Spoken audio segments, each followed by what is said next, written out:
Hello everyone, let us introduce ourselves. My name is Bayupayaga Andianto. And my name is Sin Farfiki Mahendra. My name is Andika Wahyu. And we are from Bakul Beton of Institut Teknologi Sepuluh November. We are very excited to join the international concrete competition made by the State University of 11 Maret, in which will be brought our innovation, that is Caraka concrete.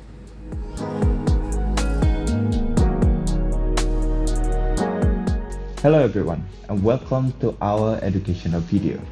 Now, did you know that there is a huge progress that have been made in Indonesian infrastructure development, such as the hundreds and hundreds of kilometers of highway that have been built in Java, Sumatra, as well as Kalimantan. Now, this development will continue to be done, and considering that Indonesia is one of the countries supporting of SDG 2030, this development will need to be done very quickly, since 2030 is right around the corner, to fulfill the target of SDG 2030, especially the NIN target, that is the sustainable infrastructure and industry development. So, what's the problem?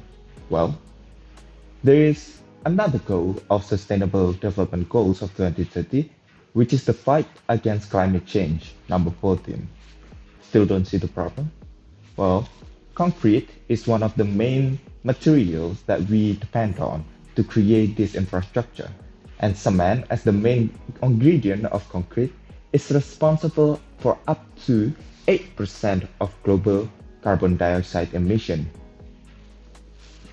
Other than that, another problem is that the constant accumulation of waste in Indonesia. So, we need an innovation that makes use of this waste to create a green concrete, which could sustain our infrastructure development that needs to be done in a short amount of time, but at the same time can also help us to fight against the climate change. Well, we bring you Caraka concrete, where we utilize rice husk ash and block Cockle shell ash as cement replacement, as well as granite stone as coarse aggregate replacement. Block Cockle shell ash contain up to 51.91% of carbon oxide, which could speed up concrete reaction, which would give it a high early strength. On the other hand, a rice husk ash contain up to 82.14% of silica, which could increase its overall strength. It is projected that the combination of these two materials could provide a concrete with a satisfactory strength in the short run as well as in the long run.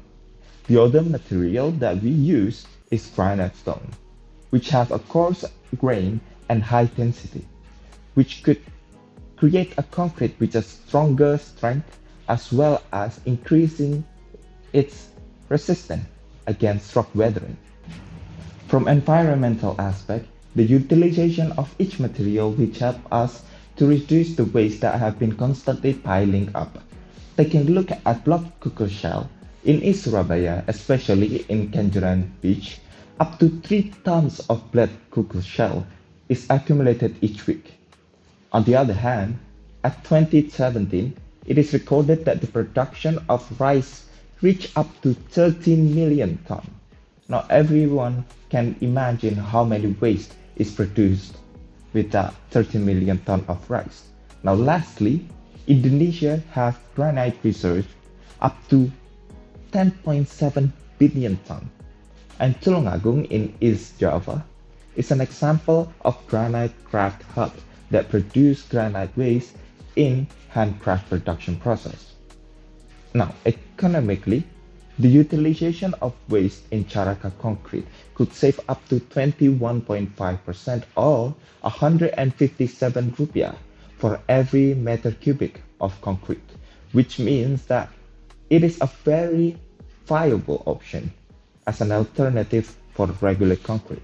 We believe that the utilization of Caraka concrete can help us to develop a sustainable infrastructure as well as to protect this world for our future children. Thank you very much for watching, and we are Bakul Beton, and we're signing out.